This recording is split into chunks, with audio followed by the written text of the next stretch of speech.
and we have to really escalate the noise we make so that we'll be heard.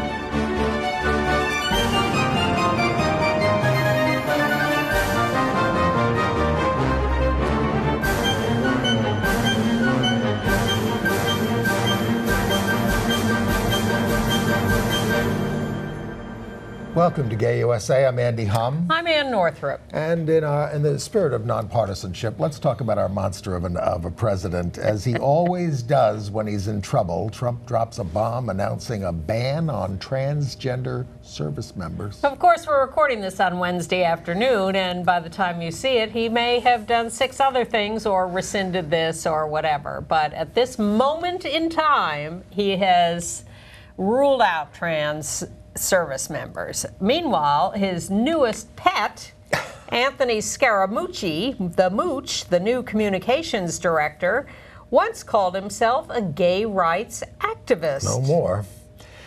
Trump's anti-LGBT judicial appointments are being confirmed by the Republican Senate.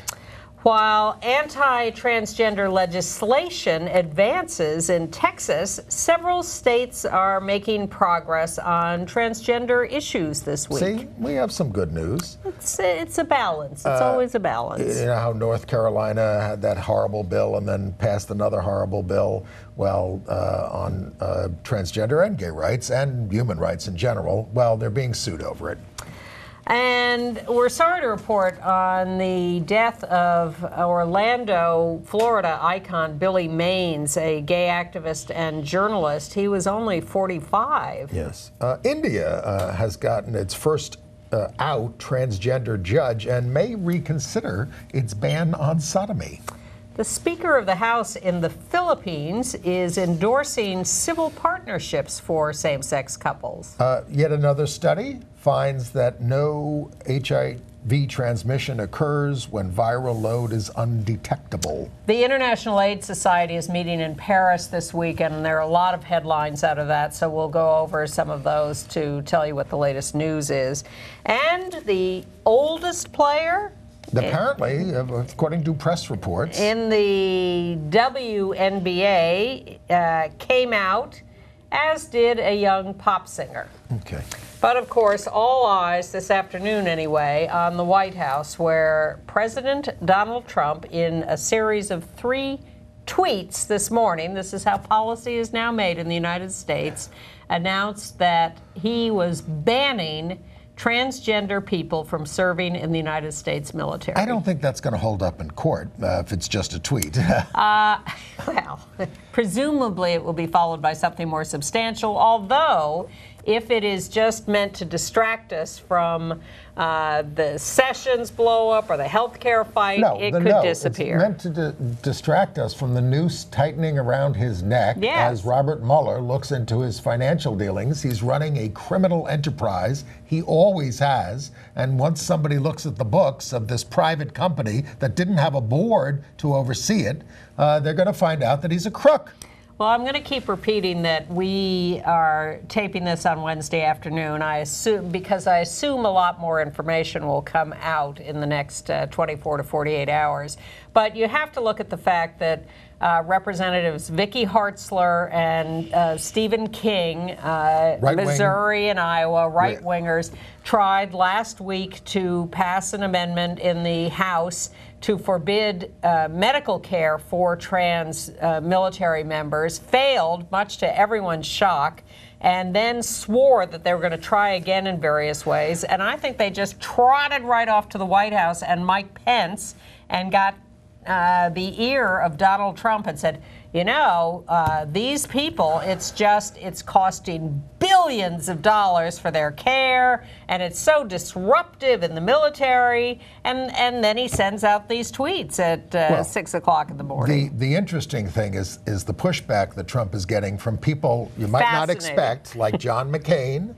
John McCain, Senator Richard Shelby of Alabama, Senator Orrin Hatch of Utah. I was just about to mention them. Well, I beat you to it. Okay. But right-wing Republican senators. Well, this is where the rubber meets the road. They have to choose between their lifelong fealty to the military and this moron in the White House, and they choose the military. And the question, and to update everybody, I mean, look, there has been open transgender service of people who were already in for a little while. Yes. Under Obama, a little while, but they did not allow transgender recruits to join, and that was being delayed for 6 months, as of a couple of weeks ago. Transgender people have served in the military since time immemorial. Since the Revolutionary War. And in the last few years, there has been a debate about open service, and there have been various studies done. The Williams Institute says there are 15,000 trans people serving in the military. The Rand Institute did a study that said there could be as many as 7,000. There are 250 evidently serving openly who have identified themselves. So part of the nonsense this morning was idiot reporters going on the air and saying, there are 250 trans military members. No, there are thousands of trans military members. You're just not up on all the latest information. And the debate has been about open service and medical care. And the Obama administration Defense Department approved open service and approved medical care. The right-wing Republicans last week were trying to stop the care after failing to even be able to propose throwing people out, but they have succeeded in, and General Mattis has been on our side. And was calling members of Congress and saying, don't pass this anti-transgender amendment. Right. And they didn't. But did agree to a compromise delay on new recruits while they studied it a little more. So there's some talk of Democrats working with some of these surprising Republicans and attaching something to another bill that would allow open service by transgender people in the military. I think there's a high possibility they could pass something like that.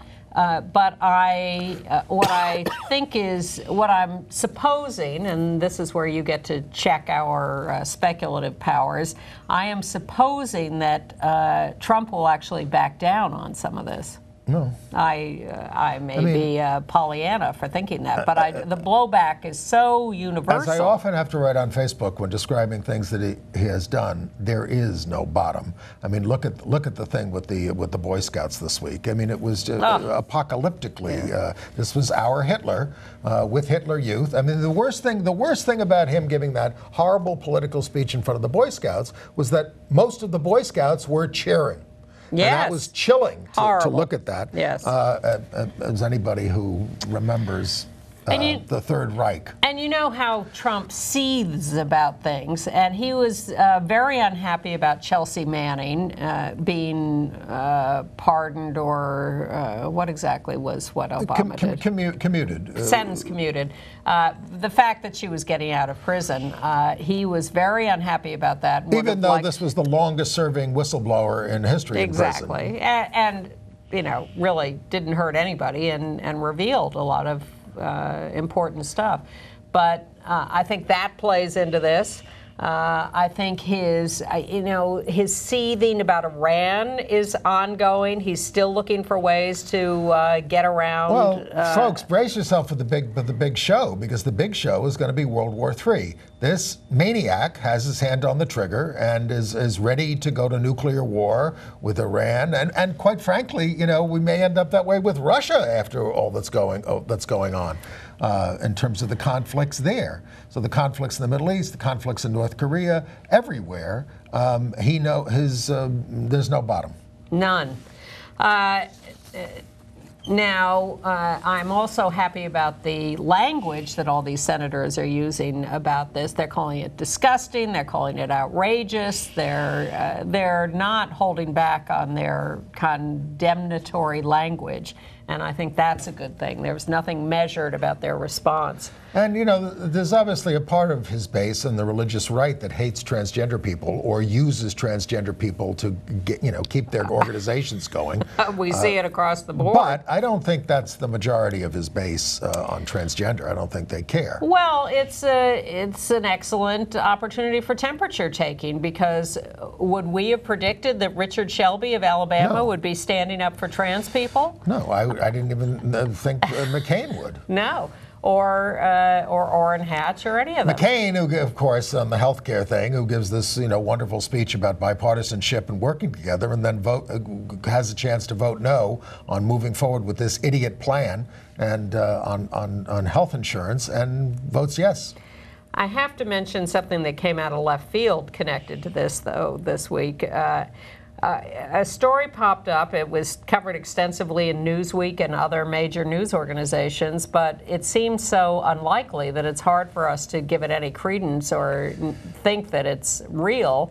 But it's out there in the mainstream media, and this is about a fighting force of, I guess we used to call them mercenaries, but they're independent fighters who are supposedly fighting ISIS in Syria, and they are an LGBT group. It is hard to believe because the attitudes towards homosexuality among most of these nations, on whatever side you're on, is bad.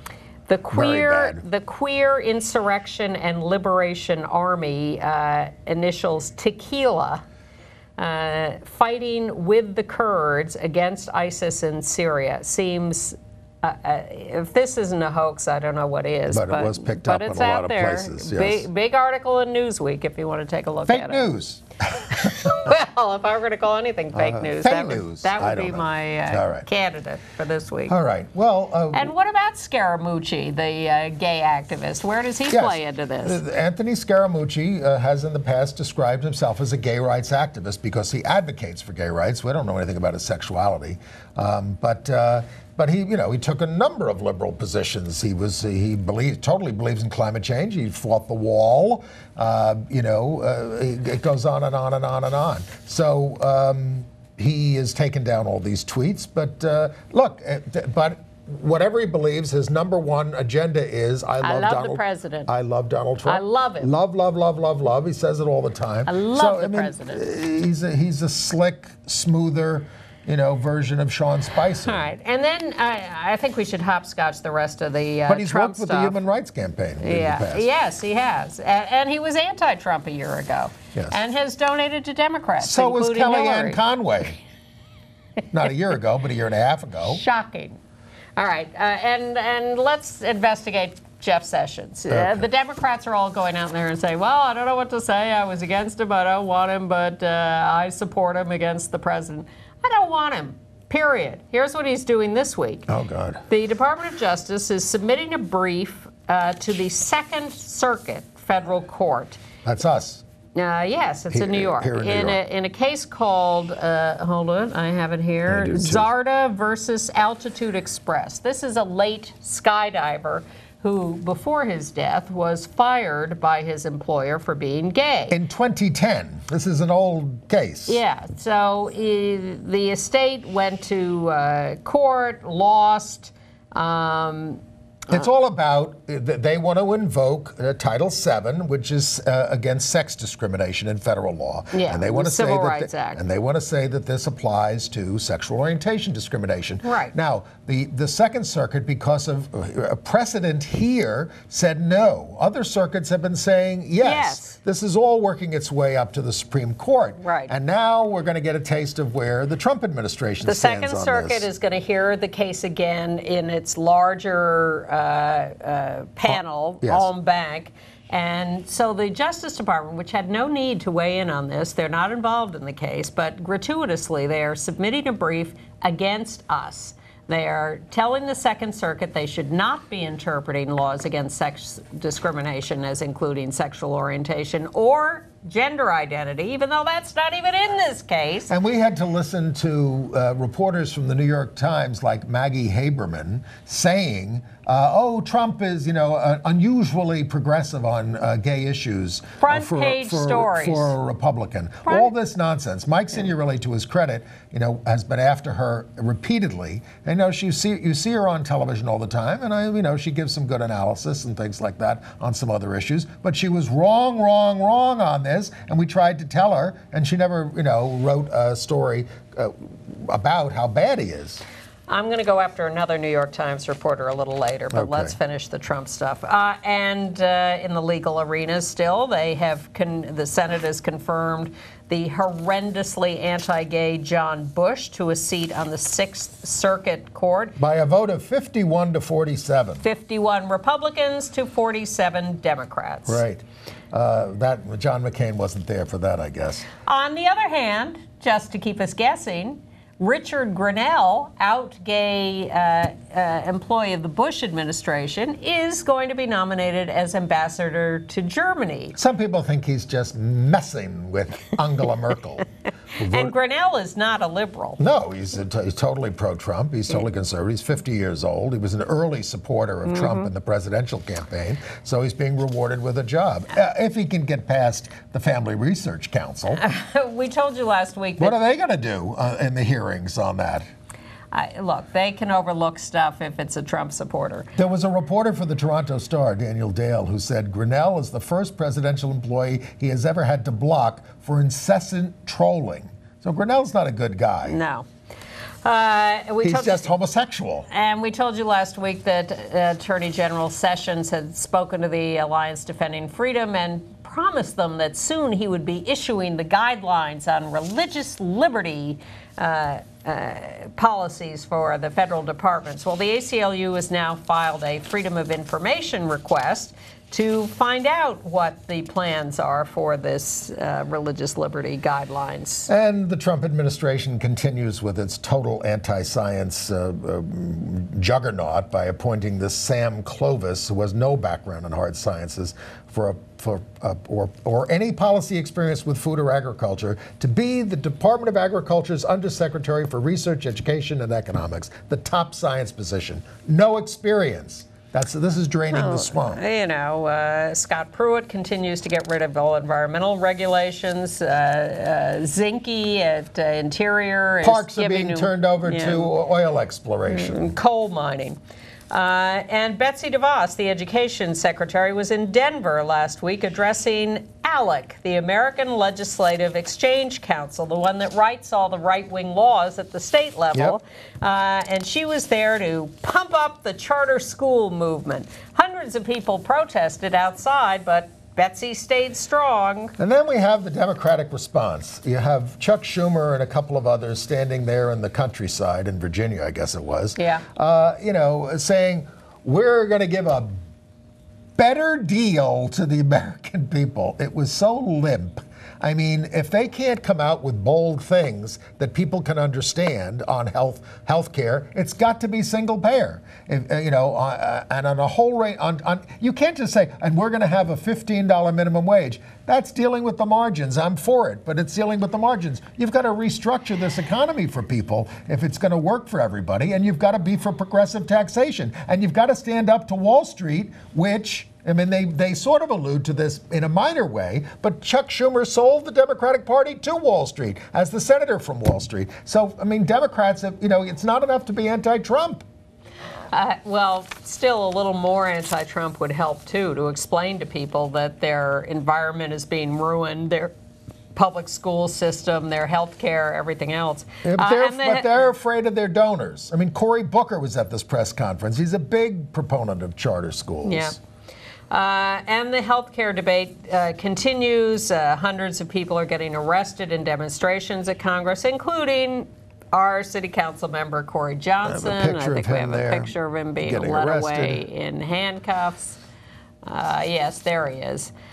So congratulations, people from Housing Works, ACT UP, Rise and Resist, People were in the Senate chamber when this vote was going down, shouting, shame. Yes, they were all, of course, arrested, and they made sure that they weren't allowed to be photographed. The one thing that is positive is that in the House committee, they restored budget funds for HIV programs and sex ed, as opposed to the Trump administration proposal to cut all that. Right. I think I'm done with them. Shall we go to the states? Yes, let's go to Texas, because that's so much fun. All right. So you knew that, as we've told you, The Texas legislature was called into special session, basically at the behest of the horribly anti-gay Lieutenant Governor Dan Patrick, to consider these anti-transgender bills, anti-transgender, anti-gay bills. Because the governor, Abbott, is scared of Patrick running against him for governor, so he went along with calling the special session to do the really, really bad bills. And as expected, both houses are controlled by Republicans, but the Senate, as expected, voted 21-10 to pass this horrible bill.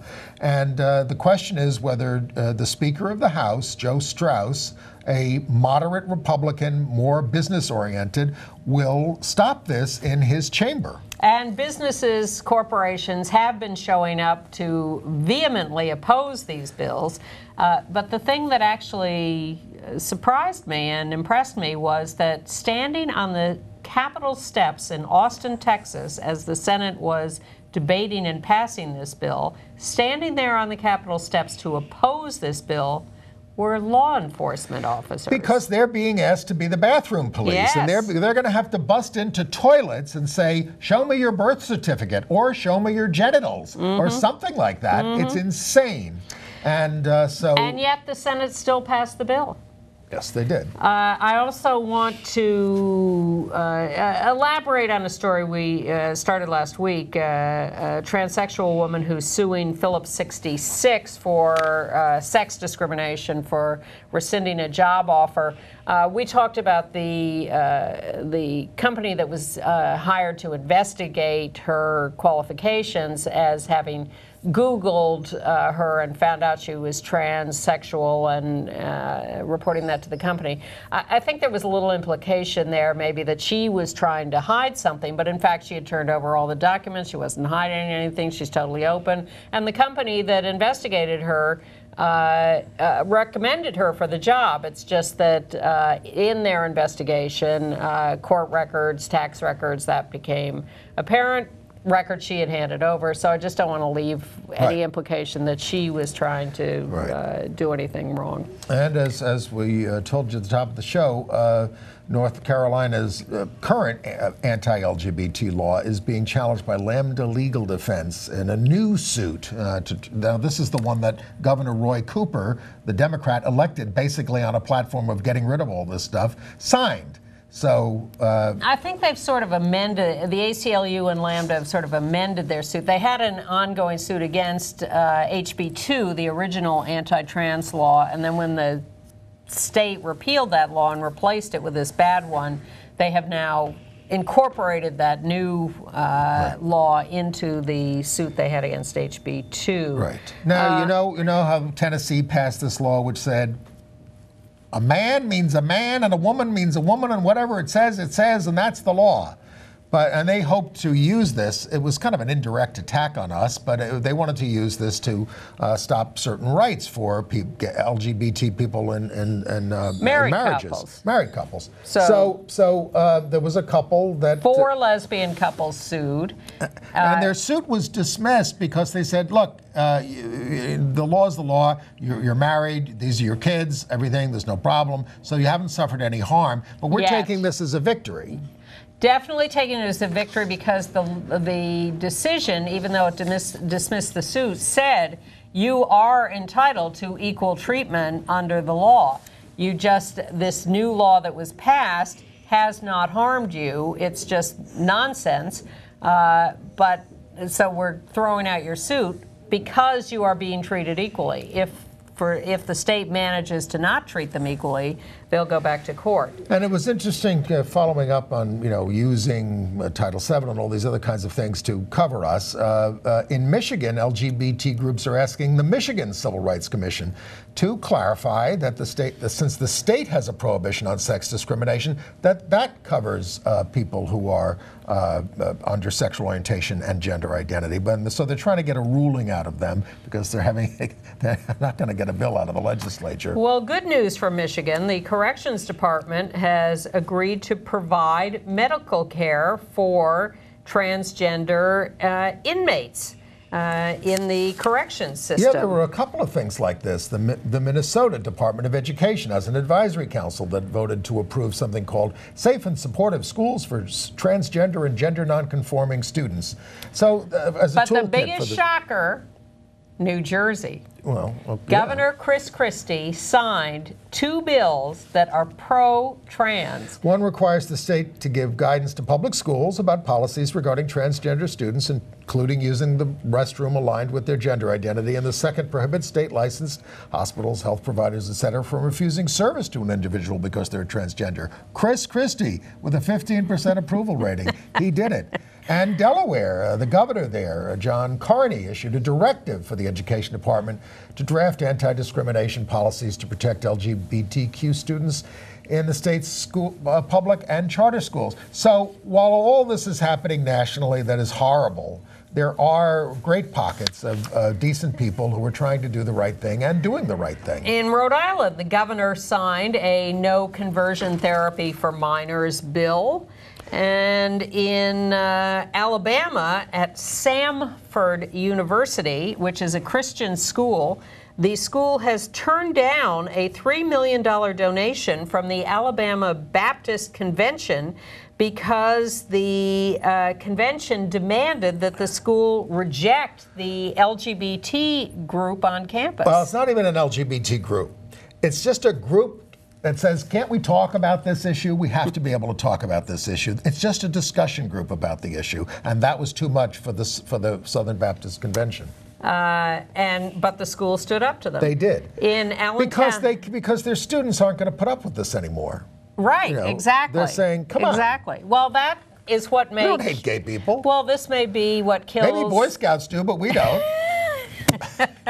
How old were those Boy Scouts? That's what I want to know. Are they 10-year-olds who are just, cheering nonsensically? Are they 17-year-olds? The Boy Scouts, which was so concerned for generations for protecting them from homosexuals, won't protect them from this monster. This pussy-grabbing monster. Exactly. I was thinking that, but I wasn't going to say it. Well, it has to be said. Okay. All right. In Arkansas, the right wing has not given up. They are submitting signatures for a public vote on an anti-trans bathroom bill. And we can't pass anything good in Pennsylvania statewide, although they have a good governor who's done some executive orders. But Allentown, Pennsylvania did vote to protect youth from conversion therapy unanimously. All right, my next favorite story of the week is in Kentucky, Grant County, Kentucky, where there's a guy who put together a theme park called the Ark Encounter. This is Noah's Ark, and he thought he was going to make a lot of money in this, and he wasn't getting very far. So his new thing is he's lit it up at night with rainbow lights. Take back the rainbow is his theme. The rainbow is from the Bible, and it's God's, what is it? God's creation. Taking back God's creation. I thought it was like God's symbol. I'm not going to do this to you again. Well, yeah, something like that. So gay people are saying, hip, hip, hooray. He's made this religious symbol into a gay thing. And he said, no, no, no. And they said, the hell with you. We're taking it. It's our symbol. And by the way, we're quite interested that you're celebrating God's massacre of the entire population of the world. That's a very interesting development.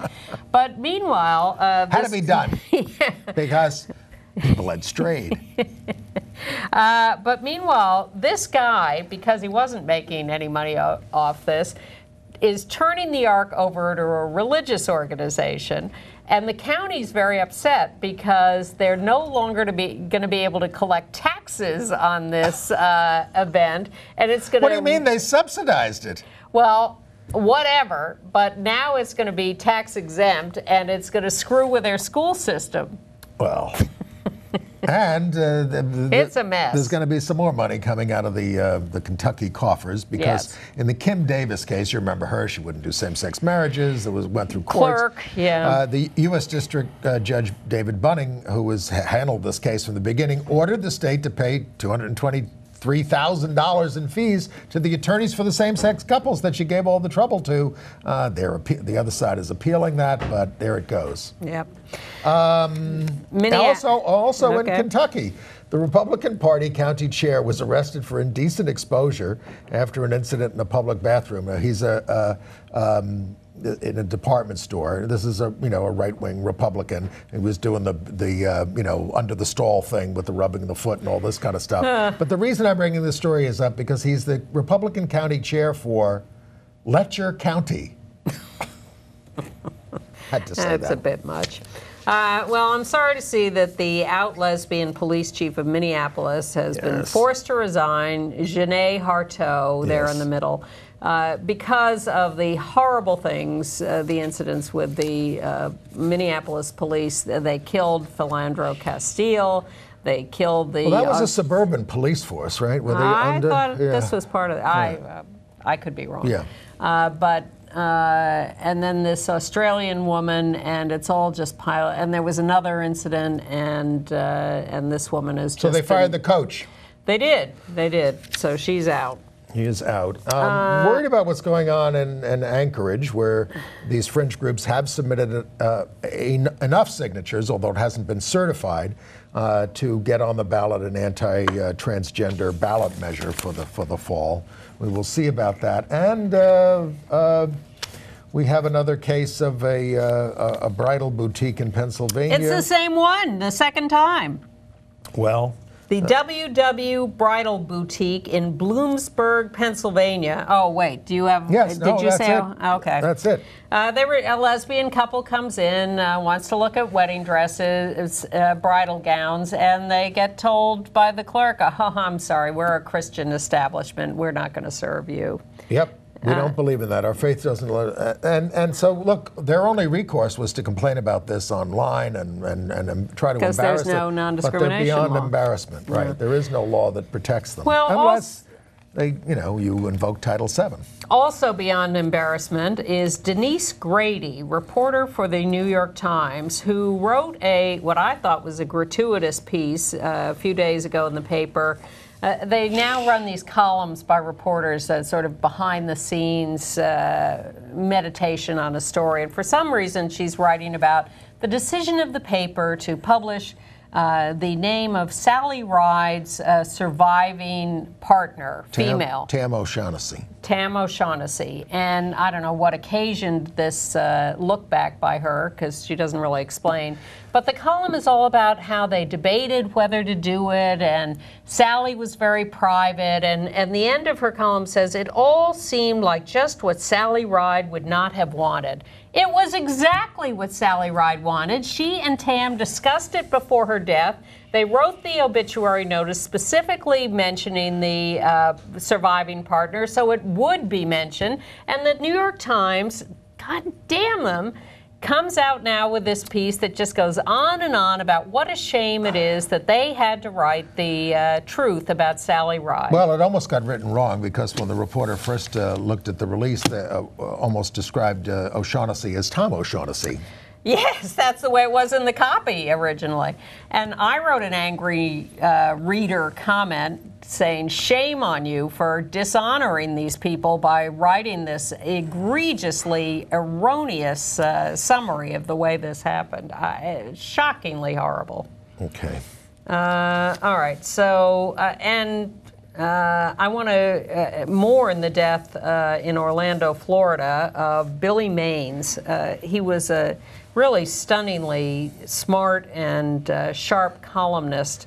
You might recognize him because he was so visible after the Orlando shootings and the Pulse massacre just last year. But he was involved as a journalist, as an activist, and he even ran for mayor of Orlando during a special election in 2005. And he wrote a whole series of columns documenting his fight with his late partner's family over the guy's estate. They came in and took everything because this was before any kind of certification of relationships and things. The cause of death was apparently pneumonia and organ failure.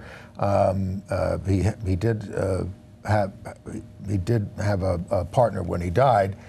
But it's a tremendous 45 years old. Tremendous loss to the Orlando community. And I want to compliment the Human Rights Campaign, which last week convened a meeting with representatives of 50 historically black colleges and universities to discuss issues of LGBT and race issues and what's going on these campuses.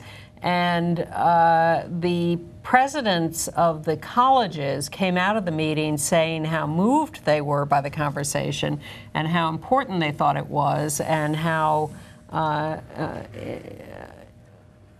open and real, and long overdue, but really impressive that they would have that meeting. We also want to note the death of Alicia Brevard, a Marilyn Monroe impersonator in Santa Cruz County, 79 years old. Why was she significant? Death was, by the way, pulmonary fibrosis.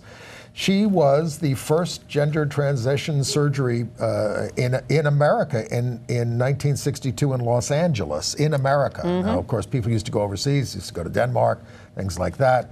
She was a performer. She wanted to be an actress, mm-hmm. and she performed in 9 feature films over the years, and on the Partridge Show and the Dean Martin Show and things like that. And she was among the first of female impersonators to take hormones and change her gender, according to this professor.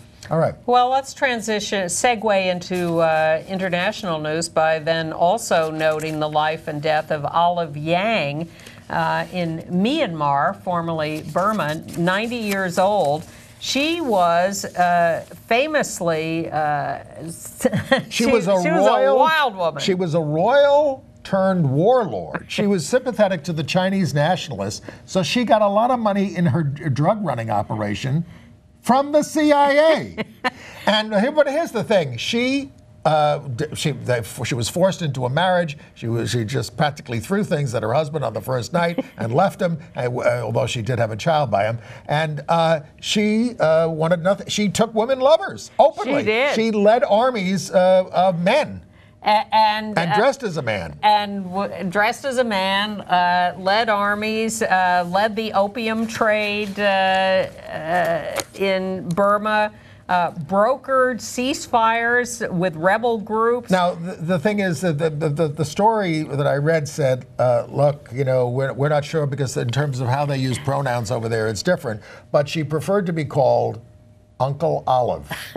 That was her preferred name. I want to be called Uncle Olive. And she spent a lot of time in prison over there because she dated her brother's girlfriends, actresses, singers, and she ended up as a nun. Olive Yang, Uncle Olive. What a story. I hadn't heard it before. That could be a hell of a movie. That would be a movie. All right.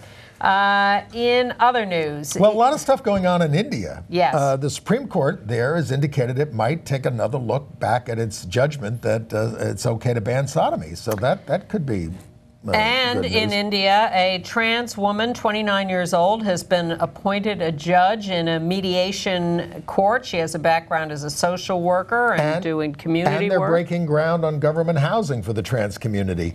On the other hand, now this is the Modi government. And people with HIV and single moms and people with mental and physical disabilities. This is the Modi government, and they are drafting a transgender bill. And some people in the who are more progressive are saying, well, it doesn't really cover a lot of other civil rights issues and marriage issues, divorce issues, and all these other kinds of things. So not perfect. I mean, the Modi government is conservative, but they're doing this. And speaking of that, look what's going on in the Philippines. I mean, you've got the Speaker of the House there introducing a bill to have civil partnerships over there. And to legalize divorce. They're a very Catholic country. It's the only country in the world that doesn't have divorce. Now, they only did it in Ireland a few years ago. It was late. But, well, they didn't have no-fault divorce in New York until a few years ago. Yeah. In Mexico, in the Michoacan state, I'm making up that pronunciation. They have decided to allow gender change on birth certificates by just filling out a form. You don't have to have proof of surgical intervention, therapies, diagnosis. You self-define. What a concept. The German president did sign this, the same-sex, the marriage equality bill. People will be able to marry there as of October, as early as October. Yeah, they have a few And then in parliamentary Australia, details. now that the government has been resisting voting on this in the parliament, now they say, well, let's just have a postal ballot. Let's just send everybody something and something in the mail. Let them do it that way. So we're fighting that. Because our friend Rodney Kroom, who's the leader there, says no way. Because here's the deal. Even though the Australian public in polling vastly supports same-sex marriage, we know that once the right wing starts their advertising campaigns and their voter suppression and their messing around, that we cannot count on the vote actually fulfilling those polls. So we want a parliamentary solution to this. In Nepal, they do not have legal same-sex marriage, but a man who is married to a woman fell in love with a third gender person, and this is okay with the current wife. The current wife approved the guy marrying Monica, and this is now being considered the first same-sex marriage in Nepal. The LGBTI leader, Sunil Babu Pant over there, who's been a member of parliament, says this is a beginning of a new era in Nepal. The Isle of Man has finalized its non-discrimination law for sexual orientation and gender identity now that it has gotten royal assent. But since the Israeli government, weighed in on the issue of adoption and is opposing same-sex couples adopting, there was a big protest there. There were thousands of protesters. We have a picture of it. Now the government is requesting more time from the High Court to revise and reevaluate. Yeah, that's a hell of a decision. crowd at the demo. 10 people got arrested, but this has really riled people up. But in Scotland, St. Mary's Episcopal Cathedral is going to offer religious ceremonies for same-sex marriage. And they may be doing gender-neutral bathrooms in the schools. Human Rights Watch has weighed in on surgery for intersex children and said this has got to stop, and that's a big step forward for them and for the cause of intersex youth who are just parents. Too much intervention, too much arrogance, too much determinism. And in Hong Kong, at the book fair, 9 LGBT-related books were removed after it got started, and this has caused a whole thing about censorship over there. They were labeled obscene, but there's no nudity, there's nothing that's obscene in them. This is just this is the ongoing fight in Hong Kong between the locals who are more progressive and the overbearing Chinese government. And the Prime Minister of Antigua and Barbuda, Gaston Brown, he was attacking somebody who was attacking his son on an issue and called him an anti-man. Now, I don't know, this is apparently a phrase used against gay people and others, but I mean... It's a little scandal in Antigua. I'm not anti-man, I want to be with a man, okay? All that for that? No, well, I'm just saying it's an odd phrase, but we should, this is a prime minister. Let's talk about AIDS. News. All right, big news in AIDS this week comes out of Paris, where the International AIDS Society is holding its annual conference.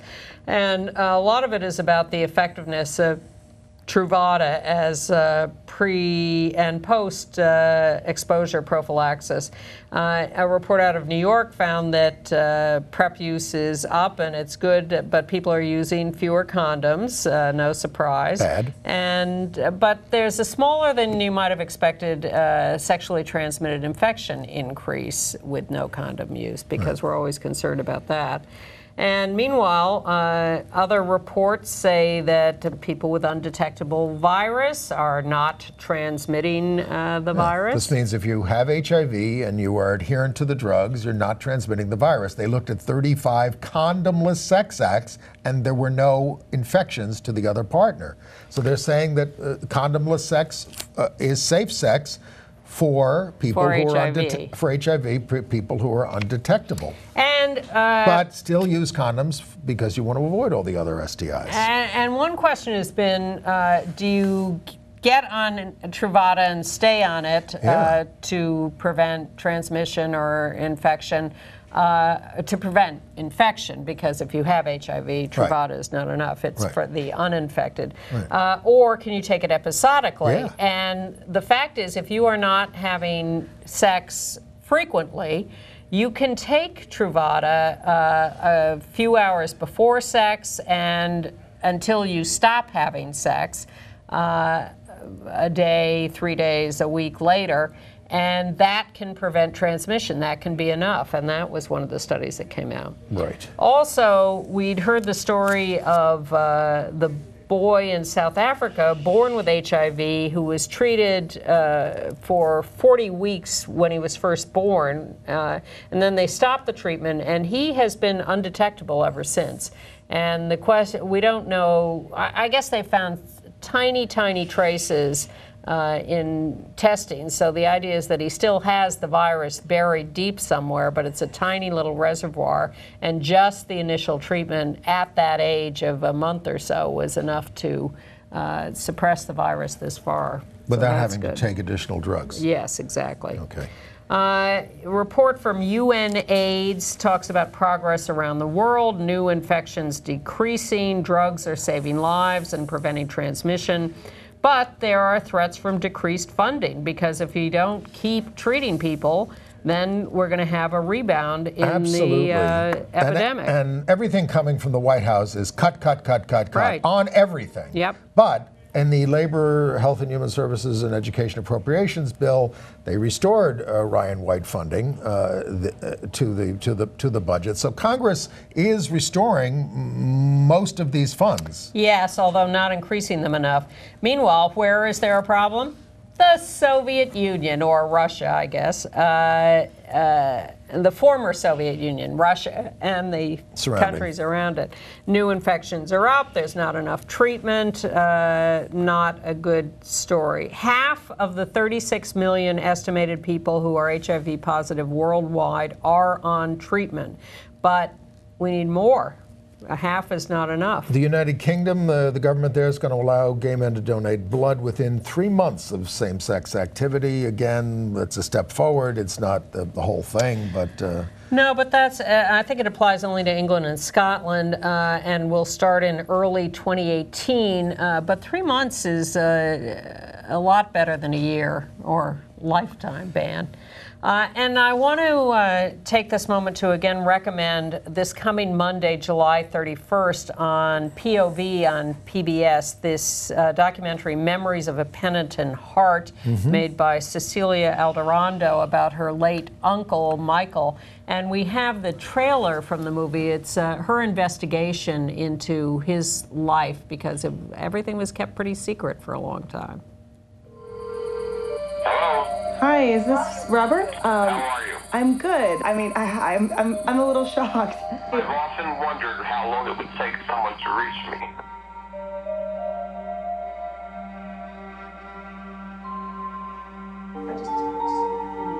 Miguel Diepa. Michael and I had a relationship from 75 till 87. It's a long time. Homosexuals say AIDS victims are being discriminated against. Our proposals to find and segregate those exposed to AIDS. It was a family war. He had to argue with my mother all the time. She wanted to save his soul. She wanted him dead. She was happier that he was dead than he was alive. When he was dying, he had his arms spread out like he was crucified. How does it feel to die? How does it feel to have your life slipped away from you and your mother? One thing, and your lover being there on the other side.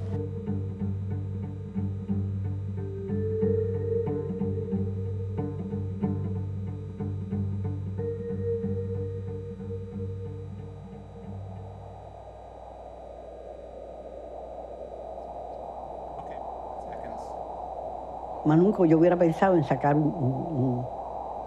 una cosita que pudiera mancillar la familia. Yo no lo haría.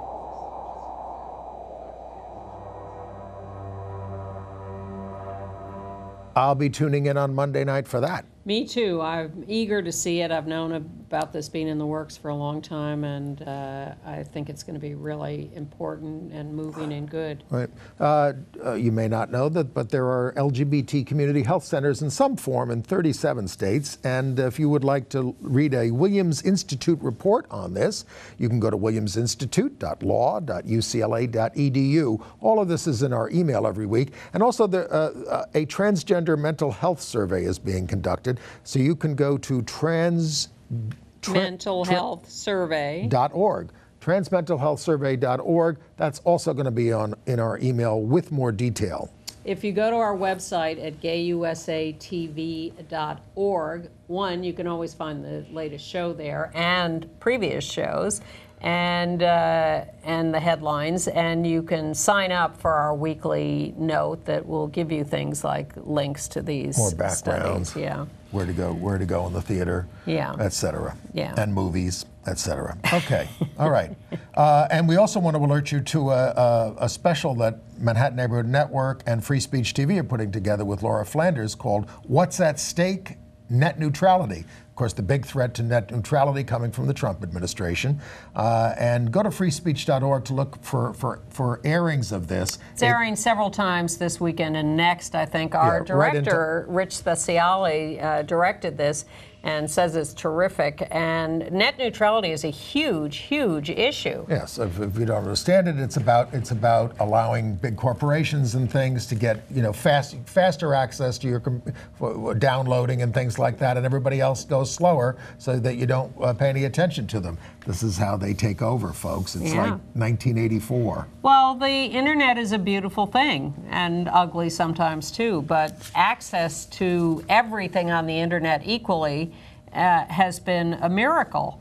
And if corporations can now step in and buy better access to us by speeding up their availability, that is going to completely change the entire system and not for the good. Right. Privatize it, essentially. Yeah, exactly. Entertainment news. In Star Trek news, the television series is going to have its first gay romance. The movies had that. But this is going to be Anthony Rapp, and his partner will be Wilson Cruz. This is on the new Star Trek Discovery starting in September on CBS All Access streaming. Anthony announced this at Comic-Con. And coming up on August 9th on TLC, the Learning Channel at 10 p.m., Growing Up Ivanko. This is a documentary about the famous young singer Jackie Ivanko and her trans sister Juliet. Oh yes, yes. It's actually the one who sang at the Trump inauguration. Jackie, yes, but she's been a great activist for her sister and for LGBT rights. This is a TLC documentary about the whole family, Growing Up Ivanko, on August 9th. Speaking of Trump, and we don't like to, but we have to, Tony Kushner is working on a play about him. Yes, that's true. And Sue Bird of the Seattle Storm. Thank you.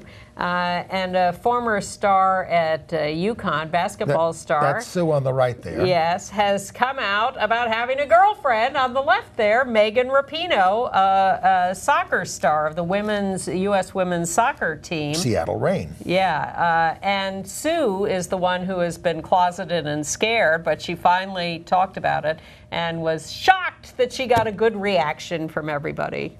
Yeah. Also coming out, Grayson Chance, 19 years old. I have to say I'm not aware of this guy. We're elderly. But he was...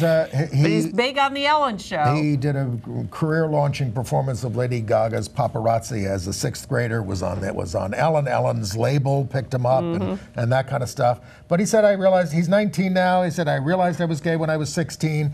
And, basically was inspired by other people who'd come out and felt he had a moral obligation to do it, unlike people like Kevin Spacey. There's a movie coming out on DVD August 1st on Wolf Video, Opening Night. I can't recommend this as a good movie, but if you like backstage Broadway musical type things and you can't miss a performance by Taye Diggs, Topher Grace, or Anne Heche, you might want to take a look at it opening night. And July 31st is Barbara Giddings' birthday. Barbara Giddings, lesbian pioneer extraordinaire. Totally extraordinaire. And one of our really founding mothers. And her surviving partner, Kayla Hewson, is still around, watches Gay USA. Hello, Hi, Kay. And I recently read, I should have read much sooner, this book, Barbara Giddings, Gay Pioneer. It is fantastic. And it is it's written by Tracy Baim, who does the Windy City Times in Chicago, forward by Lillian Faderman, and about 9 million pictures by Kayla Hewson of their whole life together.